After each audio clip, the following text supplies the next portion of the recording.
queridas irmãs, queridos irmãos, que alegria retornar a esta casa, rever amigos tão queridos, amigos tão fraternos, e também ao mesmo tempo conhecer tantas pessoas, podendo relembrar as palavras do Cristo, quando Pedro lhe pergunta: Senhor, como é que nós iremos nos reconhecer ao longo do tempo?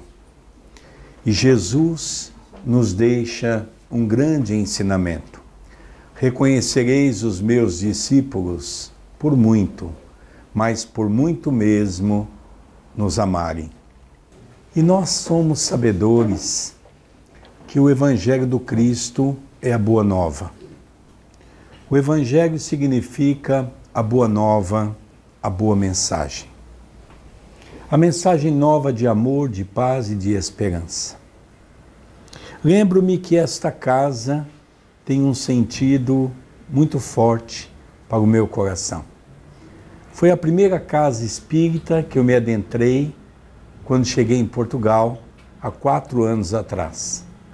Juntamente com um amigo muito querido, nosso irmão Galvão, que já partiu para a Pátria Maior, juntamente com o nosso querido André Luiz, o nosso filho, que fez a sua primeira palestra em Portugal.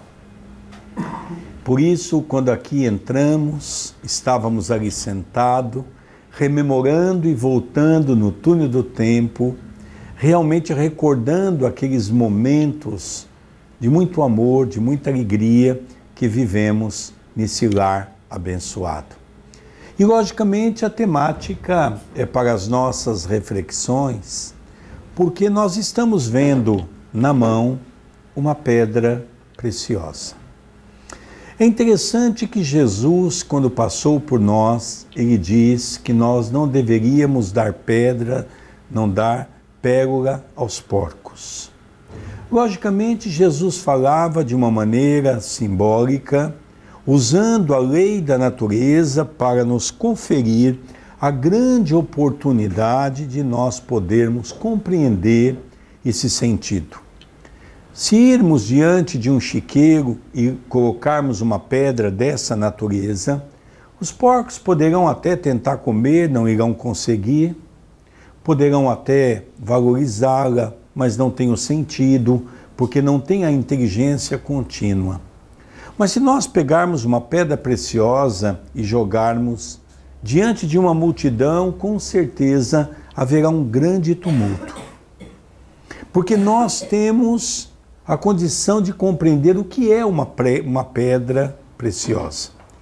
E a doutrina espírita vem resgatar para todos nós a ideia de que o Evangelho é essa pedra preciosa. É verdade que o cristianismo se desviou ao longo do tempo. E, logicamente, não cabe a nós fazermos nenhum tipo de julgamento, mesmo porque tive a oportunidade, desde 1985, frequentar a casa de Francisco Cândido Xavier, até o seu desencarne em 2002. E Chico sempre falava na intimidade exatamente sobre essa questão. Coube ao Espiritismo, como diz o capítulo 6 do Evangelho segundo o Espiritismo, resgatar o cristianismo redivivo. Esse capítulo do Cristo Consolador, o capítulo 6, vem nos reverenciar sobre essa questão.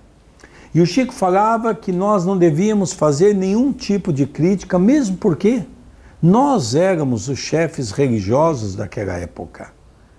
Então nós não podemos, temos que analisar os erros cometidos e tentar, com o advento da doutrina espírita, que é a terceira revelação, compreender um pouco essa situação.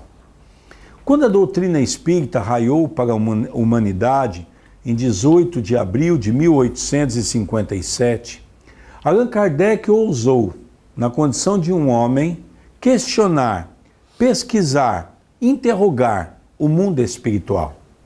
E a primeira obra, com 501 perguntas, já tratava-se de assuntos correlacionados à filosofia, à ciência e à religião.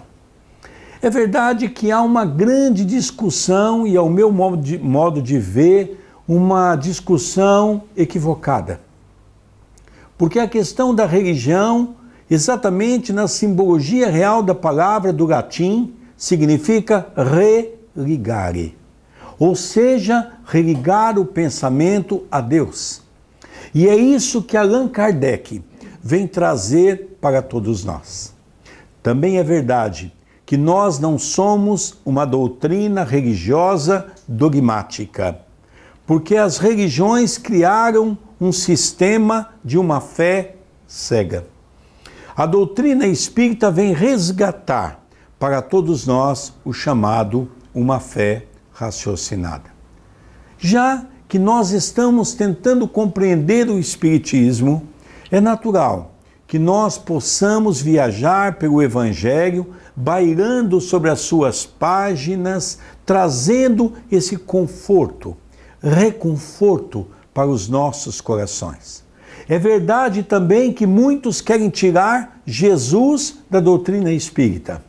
E Francisco Cândido Xavier um dia disse para nós: se tirarmos o Evangelho da doutrina espírita, não sobra nada. Porque nós só vamos avançar se compreendermos a questão 625 do Livro dos Espíritos. Quando Allan Kardec pergunta qual é o guia e o modelo mais perfeito que Deus colocou na Terra, os espíritos que trouxeram a questão da ciência e da filosofia nos respondeu: vede Jesus. E é Jesus que vem trazer para todos nós essa condição de uma compreensão que nós estamos num planeta. Imaginemos nós que nós estamos diante de um grande barco em alto mar e nós temos um timoneiro, e esse timoneiro se chama Nosso Senhor Jesus Cristo. Chico Xavier nunca ousou falar Jesus. Chico Xavier, todo o tempo, ele fazia questão de reverenciar como Nosso Senhor Jesus Cristo, para mostrar para todos nós o seu respeito, a sua condição a esse que foi e que é e continuará a ser o nosso governador espiritual. Elegemos para a noite de hoje o capítulo 17º, Sede Perfeito. E é esse capítulo que nos chama a atenção, já compreendendo um pouco mais o Espiritismo, pela qual ele já fez um convite a cada um de nós a buscarmos a reforma íntima.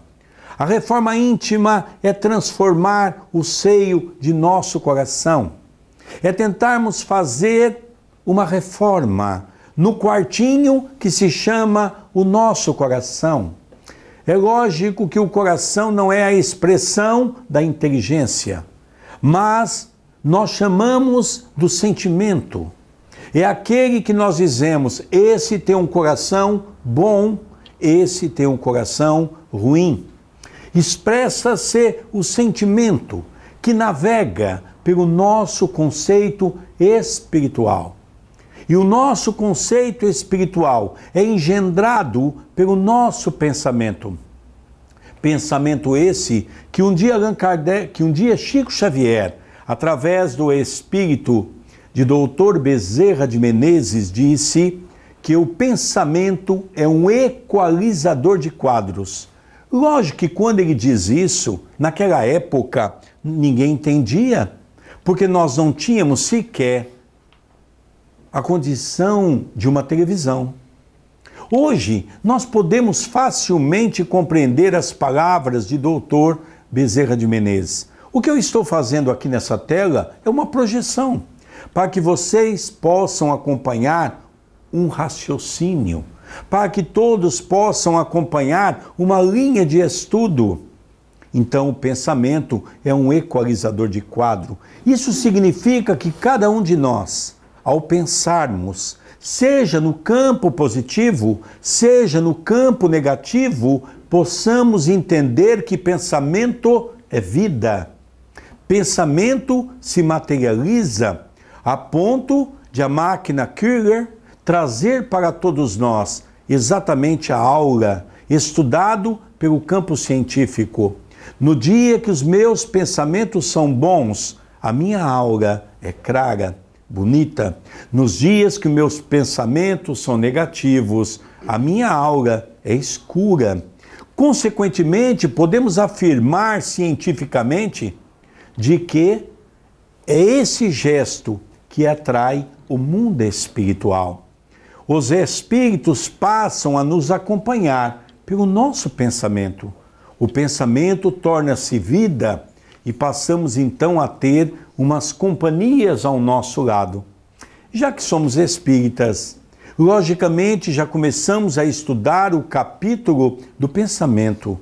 E o pensamento vai tornando-se vida em nossa alma. Nós vamos pegar o capítulo 3º, que exatamente trata o homem de bem. Eu confesso aos irmãos que esse é um dos capítulos mais difíceis de nós compreendermos. É um capítulo com mais ou menos 50 itens, colocando para nós o que é ser um homem de bem. E eu confesso que quando, aos meados de junho de 1985, visitei pela primeira vez a casa de Chico Xavier, aonde ele disse que eu tinha que estudar 2 horas por dia, e assim faço até hoje, e logicamente um pouco mais, porque já me encontro reformado, eu posso afirmar que esse é um dos capítulos mais difíceis. É um dos capítulos que eu me envergonho quando eu leio, porque pouco pratico daquilo que se verdadeiramente espera de um homem de bem. E ele começa dizendo: o verdadeiro homem de bem é aquele que pratica a lei de justiça, de amor e de caridade. A pergunta que se induz em nossas almas nesse momento: nós verdadeiramente cumprimos a lei de justiça, como nos ensinou Jesus? Ou nós ainda somos tão apegados ao materialismo, tão enraizado no processo do egoísmo?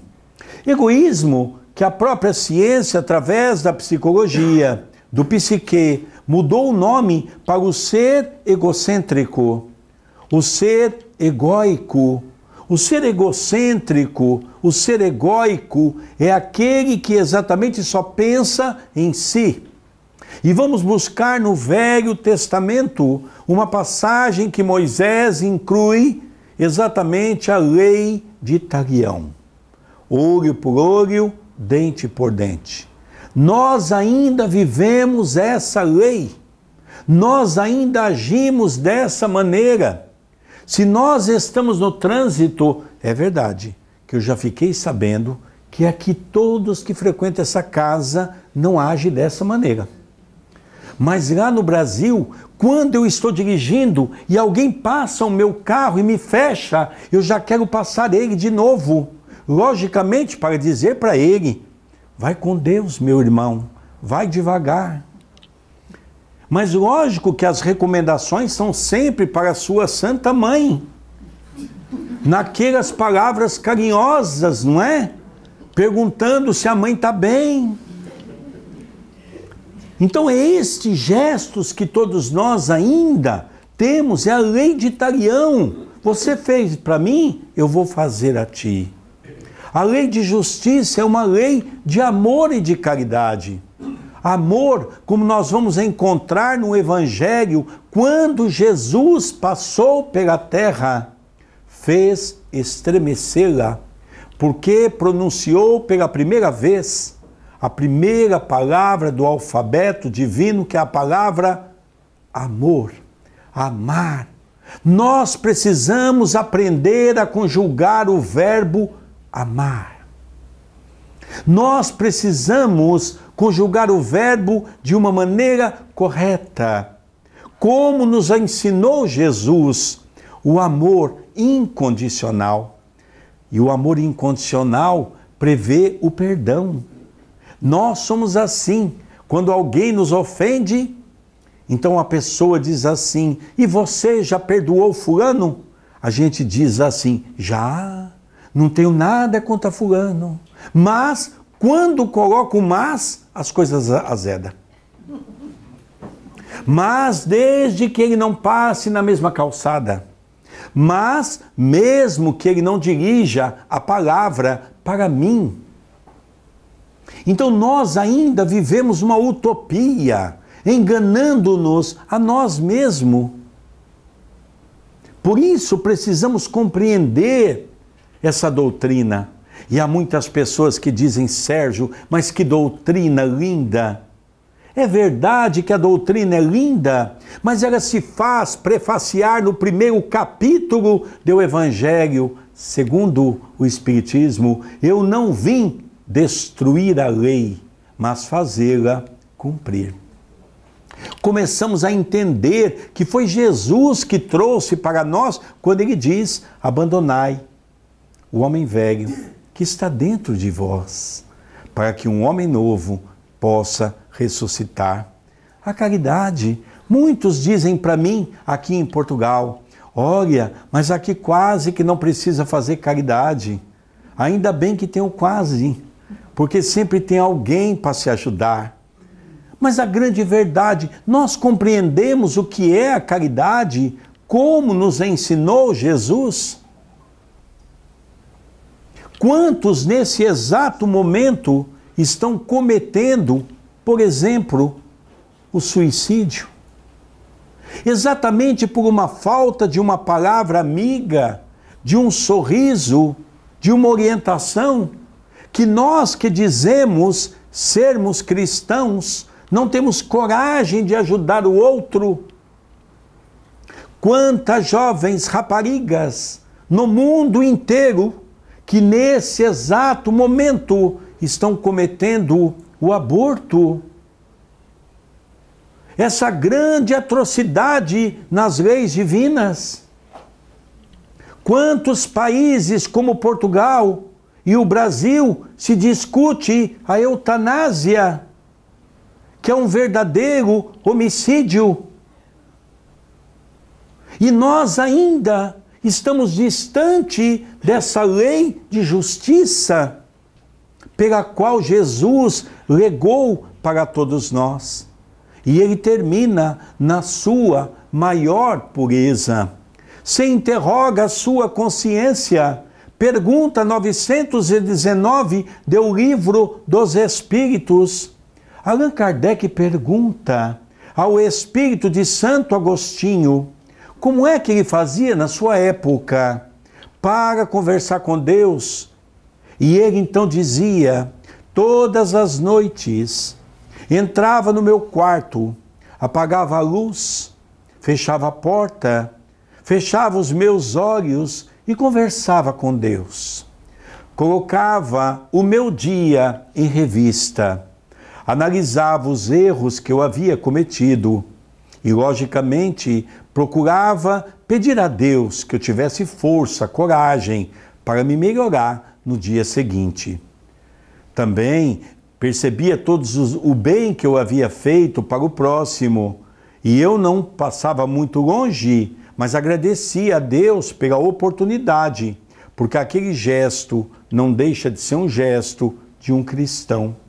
Que nós possamos assemelhar a Santo Agostinho na nossa consciência, a mesma consciência que Allan Kardec, na questão 621, pergunta ao mundo espiritual.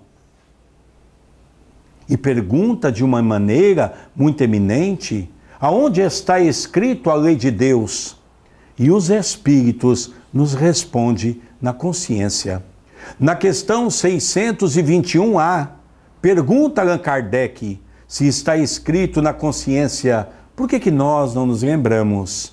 E os espíritos respondem: porque ao longo do tempo vós a esquecera e a desprezara.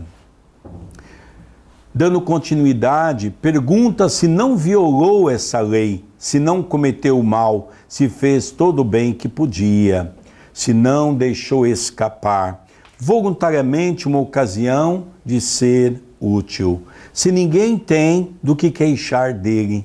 Vamos fazer aqui uma revista do nosso dia de hoje. Como é que foi o nosso dia?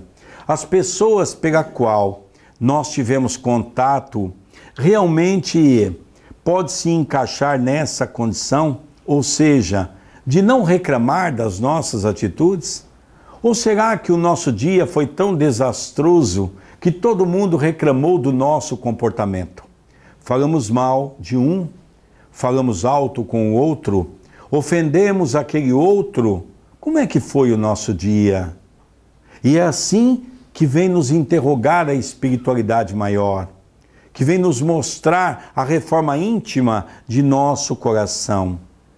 Depois continua, se ninguém tem do que se queixar dele, enfim, se fez aos outros aquilo que queria que os outros fizessem por ele.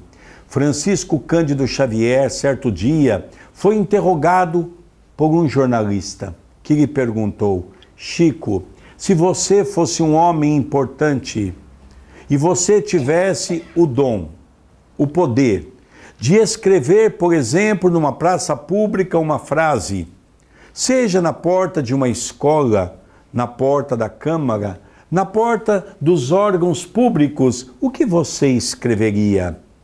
E ele pensou e de repente nos respondeu, diria e escreveria aquela frase inovidável de nosso Senhor Jesus Cristo: amai-vos uns aos outros, como eu tanto vos tenho amado. Jesus nos convida a amar, para podermos viver num mundo de ação e reação. Na primeira epístola de Paulo, quando Paulo diz, o plantio é livre, mas a colheita tornar-se-á obrigatória, mostrando para todos nós que o resgate é inerente ao nosso plantio. O que nós estamos colhendo hoje, não devemos reclamar. Faz parte daquele plantio de outrora, de uma vida anterior. Mas, por outro lado, nós temos a grande oportunidade de refazer o nosso caminho, de refazer o nosso coração, de mudar as nossas ações, de fazer bem feito aquilo que deixamos de fazer em outrora. E no final dessa mensagem, nós vamos ver ele colocar para nós exatamente o final dessa mensagem que diz assim: o homem de bem, enfim, respeita no seu semelhante todos os direitos que lhes são assegurados pela lei da natureza. Veja, sempre na primeira pessoa, eu tenho que primeiro respeitar ao próximo para exigir de uma lei natural que nos cerca que o próximo me respeite. O grande erro é que eu quero exigir de uma sociedade, eu quero ser respeitado. Mas eu esqueço que eu tenho que respeitar o meu próximo para exigir de uma lei natural perfeita, uma lei imutável que Deus criou, dando a nós a condição de sermos restituídos pela nossa condição evolutiva. Como desejaria que os seus fossem respeitados. Essa não é a relação completa das qualidades que distinguem o homem de bem. Mas quem quer que se esforce para possuí-las. E aqui nós vamos encontrar no Evangelho segundo o Espiritismo, se reconhece o verdadeiro espírita pela sua transformação moral e pelos ensejos que o faz de corrigir as suas más inclinações, mostrando para todos nós que nós não somos perfeitos. Vivemos num mundo pela qual a imperfeição campeia em nosso coração. Nós somos espíritos equivocados. Nós somos espíritos ainda derrotados por um passado repleto de crimes, repleto de vícios, pela qual ainda até hoje muitos desses vícios, desses crimes, ainda são cometidos pelo nosso coração. Uma vez alguém interroga Chico Xavier: Chico, qual é a diferença daqueles irmãozinhos que estão presos e de nós? E Chico olhou para o irmão e diz assim: tem uma diferença. Ele diz: qual é? E Chico responde: eles já foram presos e nós ainda não. Quantos pequenos delitos nós cometemos? Quantos pequenos delitos? O brasileiro, por exemplo, ele compra tudo sem nota fiscal. Vocês chamam aqui de os impostos, não é? A nota. Porque isso não é um roubo. Nós não estamos lesando o governo. Aí vem a inteligência parda e diz assim: mas também os governos roubam. E é porque eles roubam, você vai roubar também? Nós vamos se assemelhar por baixo? São pequenos delitos que nós cometemos no dia a dia. São pequenos delitos que nós precisamos nos corrigir. E é por isso que nós vemos que o Espiritismo toca no seio de nosso coração. Mas quem quer que se esforce para possuí-las, estará no caminho que conduz às demais. É passo a passo, é caminhando, é mostrando para nós mesmos. Eu não preciso mostrar nada para ninguém, apenas para minha consciência. Allan Kardec, no Livro dos Médiuns, estuda, já na sua época, 4 tipos de espíritas no movimento. E é interessante que se passaram 161 anos e nós continuamos ainda com os 4 tipos de espírita em nossos meios. Vamos tentar fazer uma reflexão para nós tentarmos entender esses 4 tipos de espírita. Vamos tentar ver qual é o ideal. Se por acaso nós tivermos uma inclinação para alguma, vamos tentar ver qual que é a mais correta. Qual que é aquela que eu deva me assemelhar. Então nós vamos encontrar no Livro dos Médiuns, do item 28, o primeiro, que ele diz: os que acreditam pura e simplesmente nas manifestações, consideram o Espiritismo como uma simples ciência de observação, apresentando uma série de fatos mais ou menos curiosos. Chamamos-los espíritas experimentadores. É aquele grupo de espírita que procura, em qualquer lugar, aqueles médiuns que estão dispostos a receber espíritos que nós sabemos tratar de espíritos brincalhões. Eu estava fazendo um programa de TV no Brasil quando uma pergunta foi projetada por um irmão evangélico. E ele nos perguntou: mas vocês são a doutrina do demônio. E continua ele: eu explico. No Velho Testamento, Moisés coíbe o uso do contato com os espíritos através dos pitons e das pitonisas. E eu disse a ele: perfeitamente, meu irmão, nós da doutrina espírita kardecista, ou como alguns gostam de chamar, kardeciana, também somos contrários. Ele então achou estranho e perguntou: mas como assim? Vocês não conversam com os espíritos? Eu disse: perfeitamente. Nós somos contra as pessoas que interrogam o mundo espiritual por curiosidade. Por exemplo, para saber se vai trocar a esposa de 50 anos por 2 de 25. E tem espíritos que se propõem a responder essas questões. Por exemplo, se tem que trocar o carro ou não, se vai trocar a casa ou não. Consulta o plano espiritual para tudo, sem nenhuma lógica. E eu disse para ele: nós também somos contrários. Kardec nos orienta a 3 tipos de consulta ao plano espiritual. Disse a ele: primeiro, receber os amigos que partiram para o mundo espiritual, ou seja, os espíritos que partiram para o mundo espiritual, pela qual não saibam que desencarnaram. Não sabe.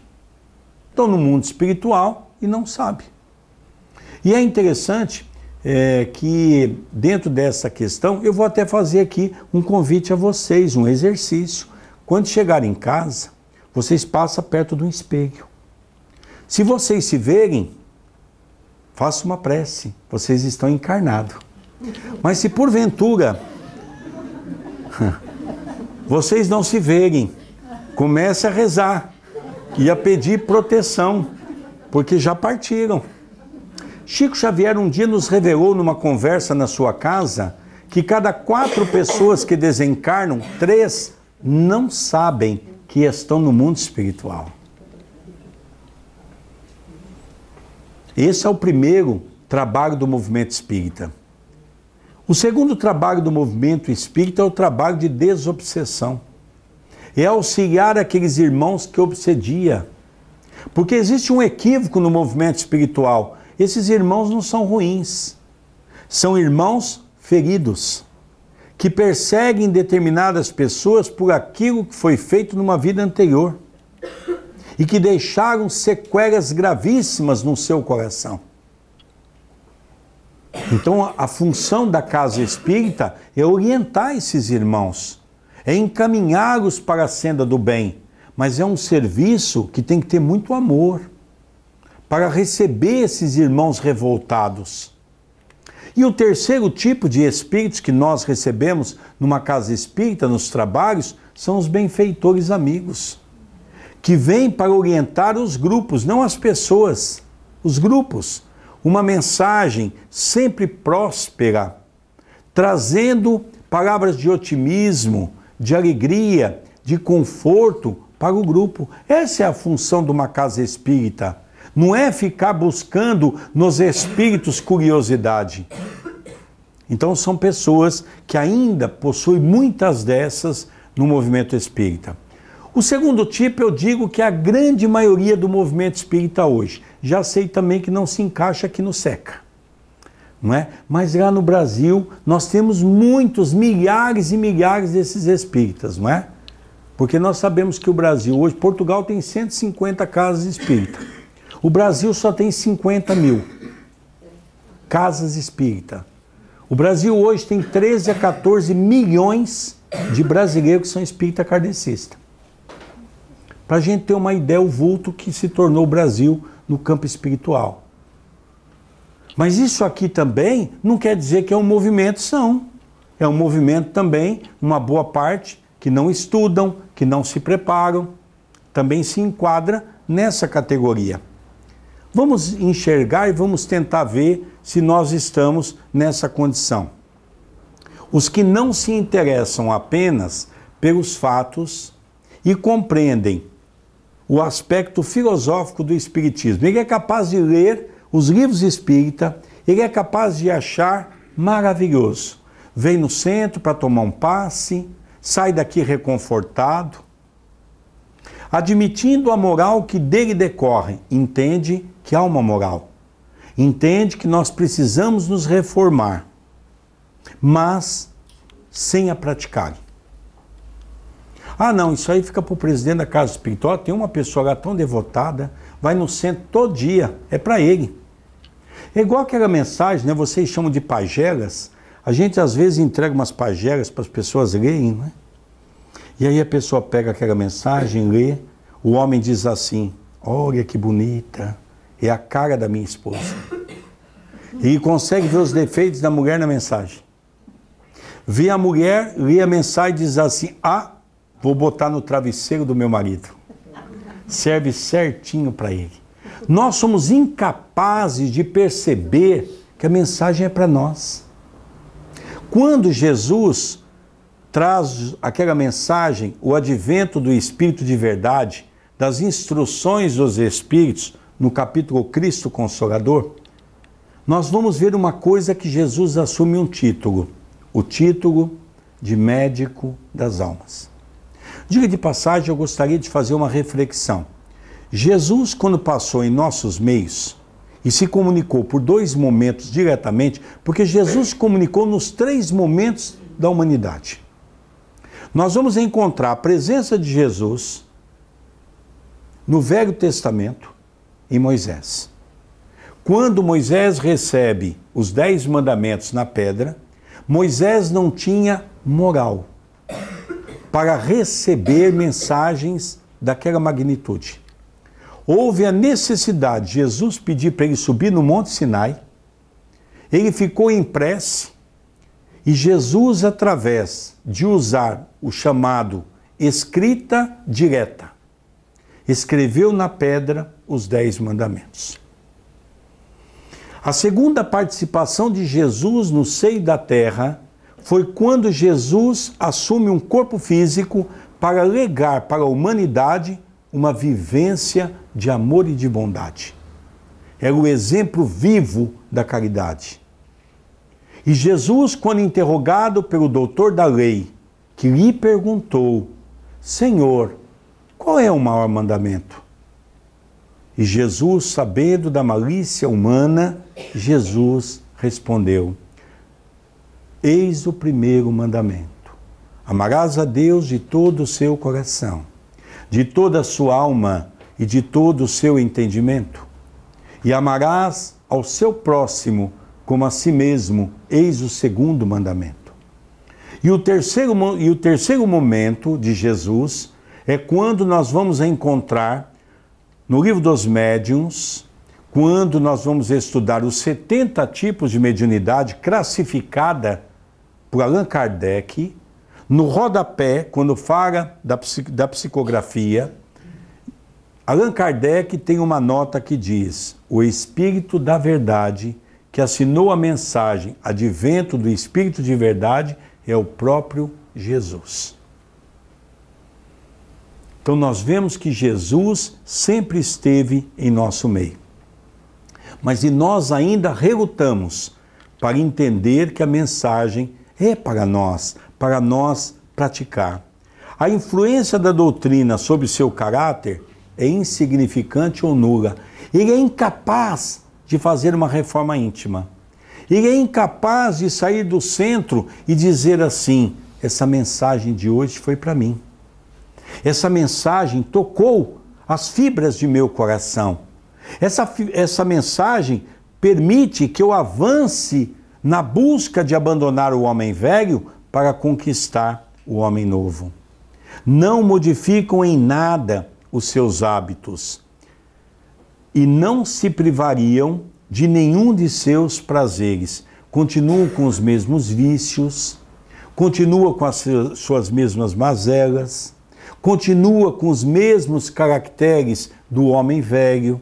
Ele não se modifica. A mensagem é incapaz de tocar o seu coração. Ele não consegue perceber que a mensagem é para si. E quando Jesus fala desses 2 momentos que nós vamos encontrar no Evangelho, no segundo momento, quando ele passou pela terra, e no terceiro momento, pelo Espiritismo. O primeiro momento é quando Pedro lhe diz: ó bom mestre. Jesus diz: Pedro, bom não. Bom é Deus que estás nos céus. Podereis me chamar de mestre.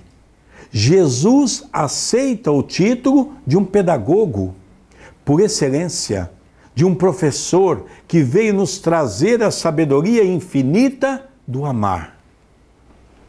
E nessa mensagem Advento do Espírito de Verdade, ele vem assumir a segunda condição, quando ele diz: eu sou o médico das almas, e eu vim para curar os doentes, porque os sãos não precisam de remédio. O que é a doença da alma? É interessante que quase todos nós temos na família, ou alguém ligado à família, um alcoólatra. É interessante que toda vez que você interroga um alcoólatra, ele diz a você assim: não, eu não sou viciado, eu bebo socialmente. Dia sim, o outro também. Ele não aceita. E ele só pode ser auxiliado e ajudado quando ele se permite a ser ajudado. A doença da alma é semelhante. Nós somos tão orgulhosos que nós não somos capazes de pedir ajuda a ninguém. de aceitar a ajuda de ninguém. Por quê? Porque nós não queremos abandonar os nossos vícios e os nossos prazeres. O avarento continua insensível. O orgulhoso, cheio de amor próprio. O invejoso e os ciumentos, sempre agressivos. Para eles, a caridade cristã não passa de uma bela máxima. É muito bonita, mas para o outro. E Kardec define esse grupo como os espíritas imperfeitos. Agora nós vamos ver um que eu sei que o pessoal do SECA já se encontra, segundo aqui a direção da casa que nos falou sobre isso, que é o ideal, é o que nós objetamos, é o que nós procuramos. Os que não se contentam em admirar apenas a moral espírita. Hermance Dufault, numa obra fantástica no Brasil, disse, que era uma das médiuns de Allan Kardec da sua época, que há 3 momentos em nossa vida. O primeiro momento é quando nós entramos no movimento espírita, ou seja, geralmente pela dor. Então nós entramos, tem uma porta que nos recebe, as pessoas, oferece um tratamento, começamos a compreender a doutrina, ficamos reconfortados com a mensagem. O segundo momento é quando nós pedimos para os dirigentes da casa nos envolver num grupo de estudo. Então nós entramos no Espiritismo e o segundo momento o Espiritismo começa a entrar dentro de nós. É quando nós começamos a assimilar a mensagem. E o terceiro momento é quando o Espiritismo começa a sair de nós, através da nossa vivência, que logicamente poucos de nós vamos conseguir fazer isso nessa existência. Por isso que é muito importante nós tentarmos compreender essa mensagem para tentar corrigir os nossos defeitos, convictos de que a existência terrena é uma prova passageira. Quantos anos nós vamos viver na Terra? 70, 80, 90? Alguns poderão chegar até a 100 anos. O que é 100 anos perante a evolução humana? Sabemos que Deus é infinito. Está uma questão em O Livro dos Espíritos, porque não se sabe o começo e se sabe que não tem fim. Nós somos finito, porque temos um começo, mas não teremos um fim. Fomos criados para a eternidade. Teremos todo o tempo para alcançar a nossa evolução. Tratam de aproveitar os seus breves instantes para avançar na senda do progresso, única que pode levá-los de posição no mundo dos espíritos. Nós aqui já nos interrogamos quando chegamos aqui na casa espírita, porque quando entramos na casa espírita, logicamente os nossos obsessores não nos acompanham. Geralmente eles ficam lá de fora. Diga de passagem, eu cheguei assim um pouco mais tarde, não é? Já tinham muitos aqui. Quando eu entrei na porta, eu tive que pedir licença a alguns. Dá licença, eu preciso passar. Eu não sei com quem de vocês estavam, mas tinha um monte lá embaixo. Fato é que aqui eles não entram. É por isso que nós temos aqui a liberdade de pensar, de analisar, de refletir, de começar a sintonizar o nosso pensamento no campo do bem. Nós já somos sabedores que nós estamos num tempo curto na Terra. Como é que você, e vamos indagar dessa maneira, como é que você quer chegar no mundo espiritual? Você quer chegar e ser atendido, por exemplo, em Nosso Lar? Para quem já leu Nosso Lar, não é? Todos dizem, eu quero ir para Nosso Lar. Diga de passagem, uma cidade criada pelos portugueses, não é? Eu acho que quando os portugueses lêem o livro Nosso Lar, ficam todos atiçados, não é? Porque é a segunda cidade espiritual criada no Brasil. A primeira, Nova Era. A segunda, Nosso Lar.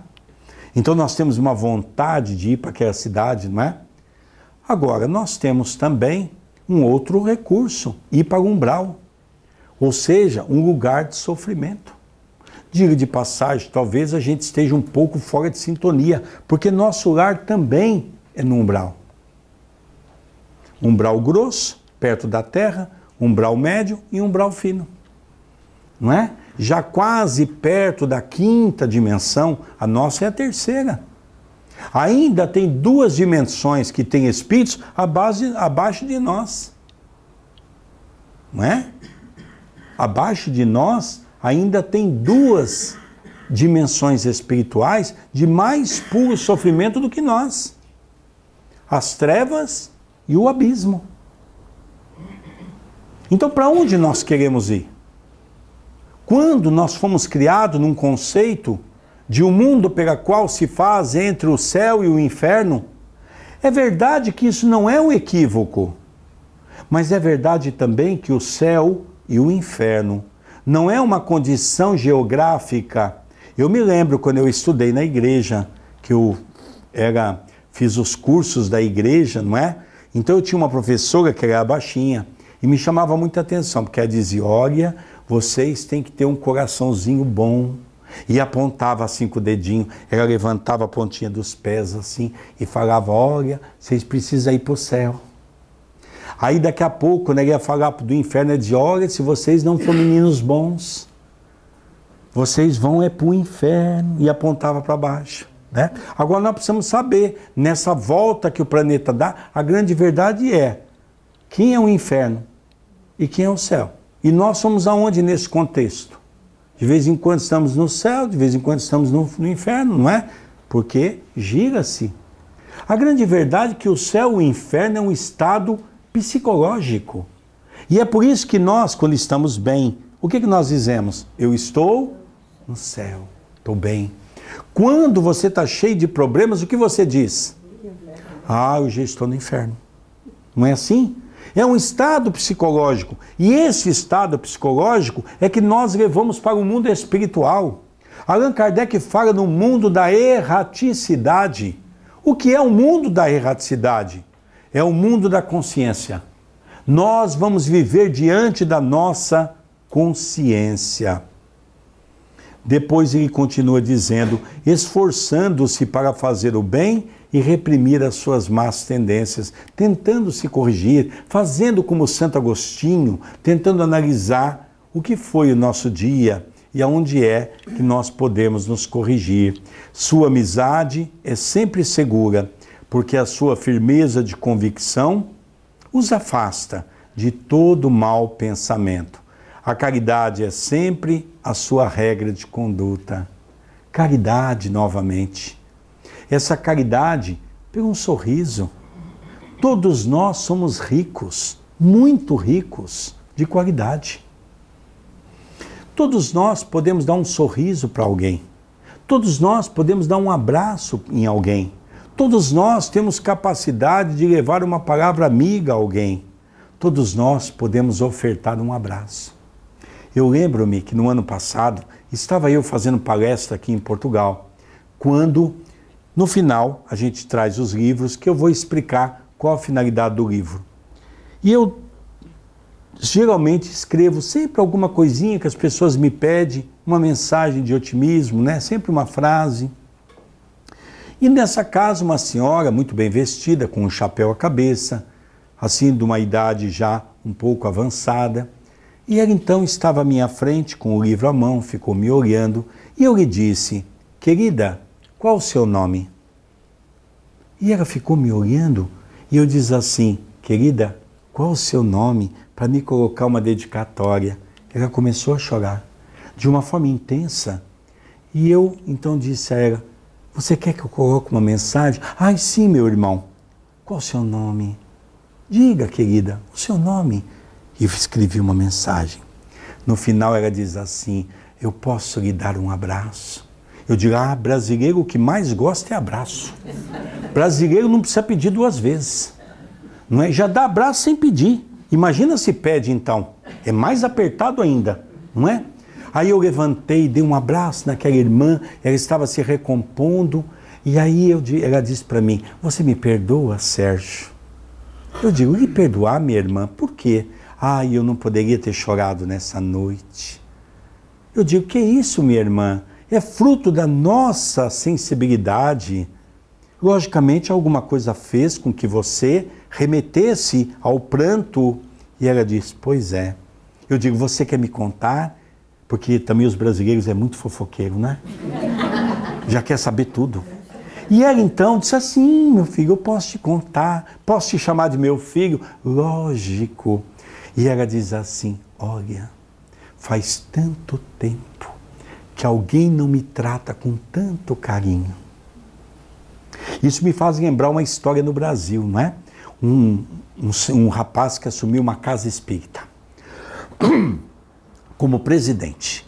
A mulher tinha filhos pequenos, não podia lhe acompanhar. As crianças foram crescendo, o ambiente da casa foi ficando mais difícil. E um belo dia a esposa diz, olha, eu vou te acompanhar. Eu vou te acompanhar no centro hoje, meu bem. O marido ficou todo contente. Chegou no centro, ele entrou na porta do centro, tinha várias pessoas esperando ele. Então ele foi abraçando um, foi abraçando outra, foi abraçando uma outra irmã, sempre com uma palavra amiga e a esposa olhando. E ele abraçando um, conversando com o outro, muito amável. Fazia até posição, né? Porque dentro do centro espírita tem gente que faz até posição de santo, né? Põe até mãozinha no peito, né? Fala manso. Tem muita gente que no centro espírita fala manso, né? E a mulher começou a ver o marido e falou, ai, que bonito. E aí no final, a mulher perguntou para o marido, a mulher perguntou, ô bem, eu tenho uma proposta para te fazer. Uma proposta? Sim. Qual que é? Nós vamos mudar para aquela casa que tem no fundo do centro. Não pode, bem. Aquilo é do centro. Não, nós vamos mudar. Nós vamos ficar mais perto do centro, nós vamos mudar. Porque eu vou começar a frequentar todo dia. Não, bem, não pode. Não, pode sim. A gente já fica ali no centro. E ele então, diante de tanta insistência da mulher, perguntou, por que, mulher, que tu diz isso? Ela diz assim, porque eu quero um marido na minha casa com o mesmo comportamento que tem no centro. Porque aqui você grita, aqui você fala alto, aqui você manda, você bate nos teus filhos, não tem paciência com eles, chuta a traseira do cachorro. E lá no centro você é tão bonzinho.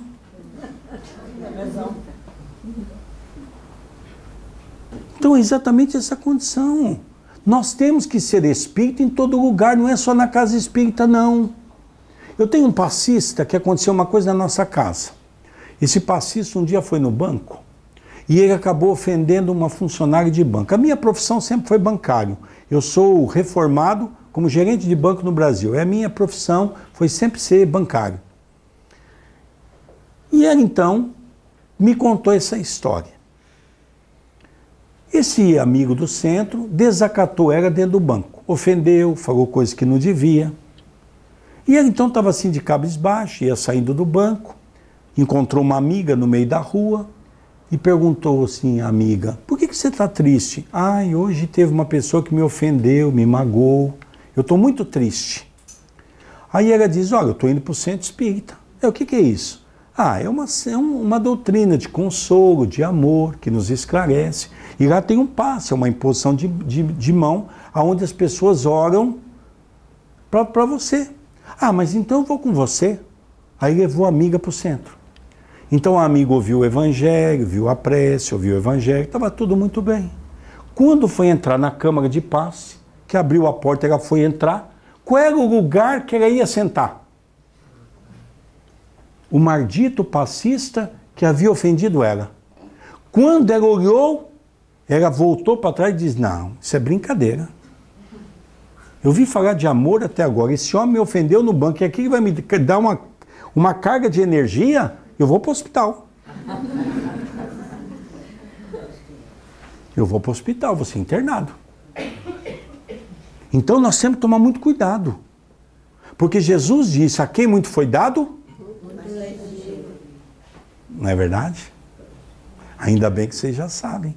Eu tenho uma notícia ruim para dar para vocês. Ninguém vai chegar no mundo espiritual e vai dizer que não sabia, hein? Vocês estão afiadinhos. Olha, é uma notícia ruim, porque a coisa mais gostosa, nós chegávamos no mundo espiritual, a gente alegava ignorância, né? Ah, mas eu não sabia. Ai, mas eu não sabia. Porque a gente sempre faz de coitado, né? Você já viu como é que nós somos? É sempre os coitadinhos, as vítimas.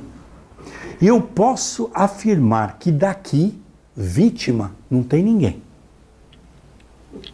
Graças a Deus. O Chico um dia na sala da casa dele falou para o nosso grupo assim de Itatiba, olha, eu vou pedir um favor para vocês. Se alguém perguntar para vocês em fazer terapia de vidas passadas, TVP, digam para não fazer. Porque muitos, se souberem, vão para o hospital psiquiátrico. Se souberem o que fizeram. Então os espíritos têm que acabar com essa mania de coitadinho. Aqui, coitadinho, tem ninguém. E ainda bem que nós não sabemos o que nós fizemos. Tem uns que dizem, ai, mas se eu soubesse era mais fácil. Não é, não. Psiquicamente você não ia suportar. Sua amizade é sempre segura, porque a sua firmeza e convicção os afasta de todo mau pensamento.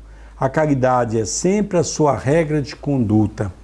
São esses os verdadeiros espíritas, ou melhor, os espíritas cristãos. Já sei que pelas respostas que vocês deram, vocês já se encontram aqui.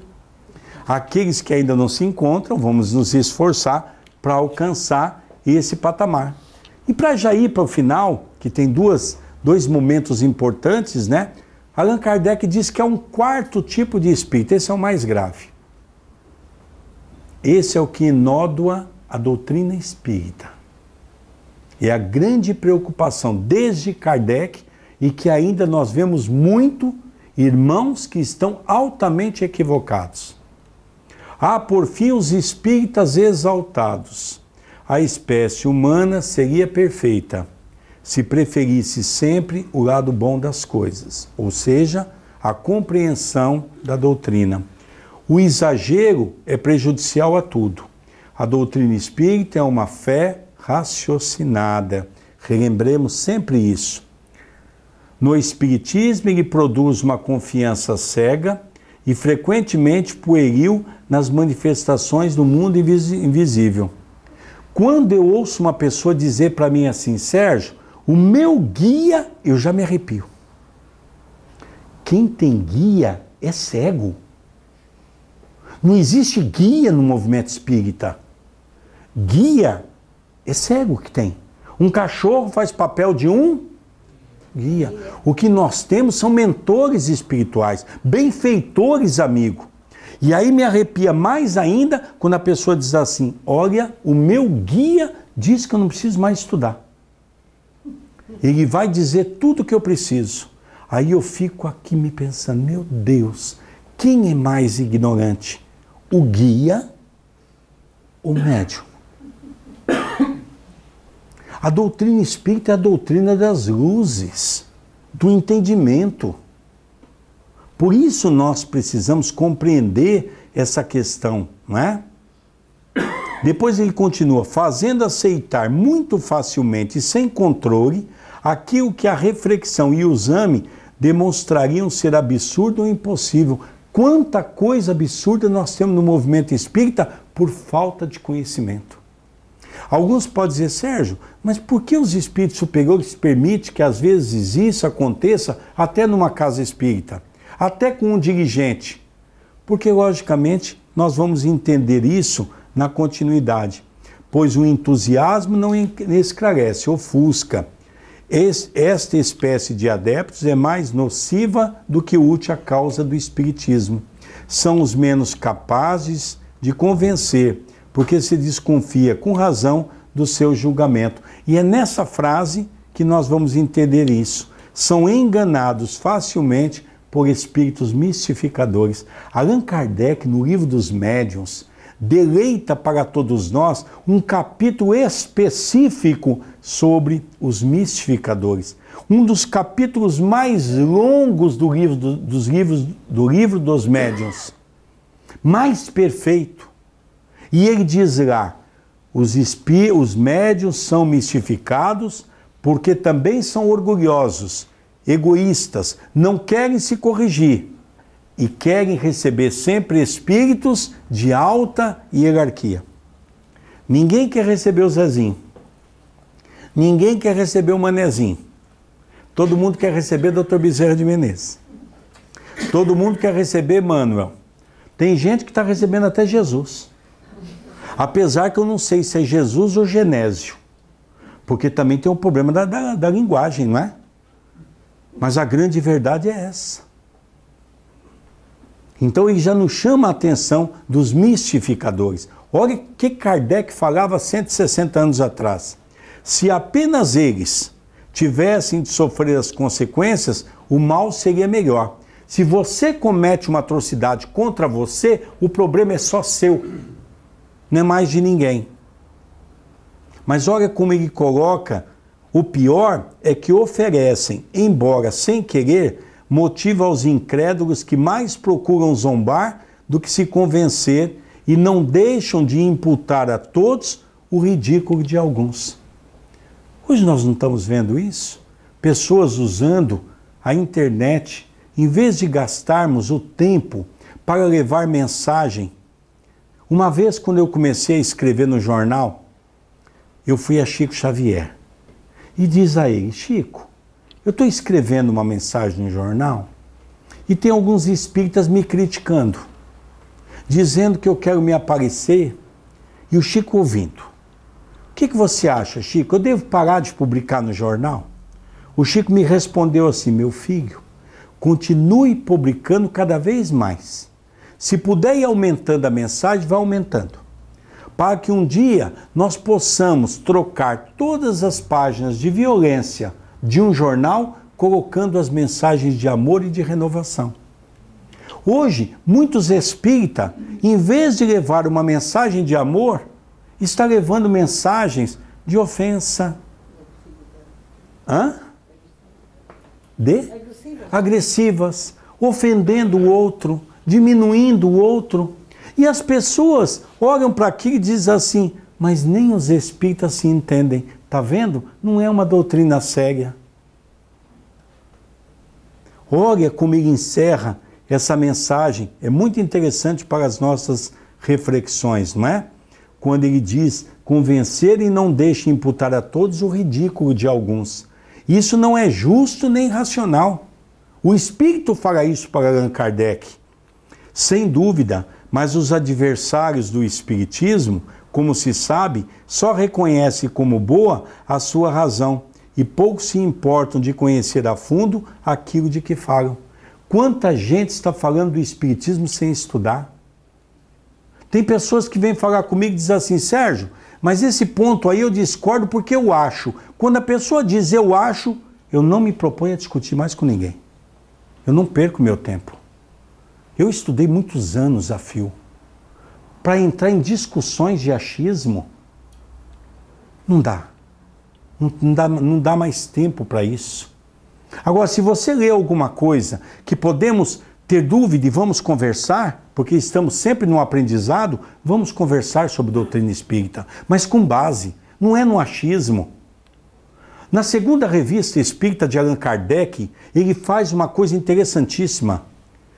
Como as pessoas estavam entrando à porta e ninguém conhecia o que ia acontecer, eram pessoas que estavam entrando pelo Espiritismo pelas primeiras vezes, o espírito de São Luís, o benfeitor espiritual de Allan Kardec, o rei da França, ele então sugere que Kardec, todas as reuniões, falasse para o grupo assim: pessoal, vocês precisam entender uma coisa.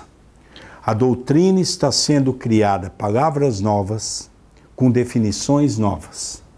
Quando entrarem naquela porta, sejam humildes de vir aqui para estudar, para compreender, e não venham para cá como professores. Porque nós vamos no consultório médico, queremos discutir com o médico. Nós vamos a um psicólogo, queremos dar consulta ao psicólogo. Nós vamos no engenheiro discutir uma planta de uma casa, queremos ensinar ele a fazer a planta. Nós vamos numa farmácia, queremos discutir com o farmacêutico os remédios. E tudo na base do achismo, não é? Como se sabe, só reconhece como boa sua razão e pouco se importa de conhecer a fundo aquilo de que falam. E encerro as nossas palavras de hoje com o capítulo 4, que é uma mensagem lindíssima. O primeiro, o homem de bem, e em segundo, os bons espíritas. Praticamente já aqueles que conseguem. Quem são os bons espíritas? Aquele que podemos com razão qualificar de verdadeiro e sincero espírita. Encontra-se num grau superior de adiantamento moral. O Chico também dizia que um homem tem que ser comparado a um pássaro, desenvolvendo-se as suas duas asas, a asa da moral e a asa intelectual, para que ele possa dar bons voos. É verdade que atualmente nós desenvolvemos a asa intelectual, a ciência, a tecnologia, tudo isso avançou-se de uma forma assustadora, mas ao mesmo tempo nós também vemos o lado contrário, que é a moral, cada vez mais em decadência. Muitos dizem, isso está tudo perdido. É um engano. O nosso barco tem um timoneiro, Jesus, mas é verdade também que as reencarnações no planeta Terra estão se esgotando. Chico Xavier fala disso desde 1935, com o livro Cartas de uma Morta, na questão 107 de um planeta que estava sendo preparado para receber o povo aqui da Terra, os terráqueos. O espírito já domina mais completamente a matéria e lhe dá uma percepção mais clara do futuro. Os princípios da doutrina fazem vibrar-lhe as fibras. Nós já sabemos que a matéria não vale para nada. Ninguém vai levar o carro no caixão. Ninguém vai levar a casa no caixão. Ninguém vai levar um cartão de crédito para usar do lado de lá. Ninguém vai levar um talão de cheque para usar do lado de lá. Nós vamos levar a nossa consciência. Os espíritas já sabem de tudo isso, já têm, como diz aqui, a percepção clara do futuro. Os princípios da doutrina fazem vibrar-lhe as fibras que nos outros permanecem mudas. Numa palavra, foi tocado no coração. E por isso a sua fé é inabalável.